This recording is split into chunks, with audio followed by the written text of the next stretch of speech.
Everyone, today I want to show you how to clean the filter on your Dyson hairdryer.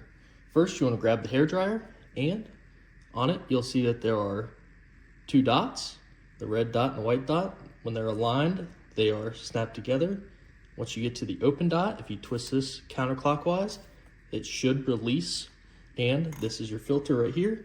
So you want to grab a damp towel and just wipe the filter off. This should be sufficient enough to clean it. And then the other part you might want to do is check inside here to make sure there's no big debris either. If there is, you should be able to remove this if you just slide it down the cord, and you can clean it off and put it back on.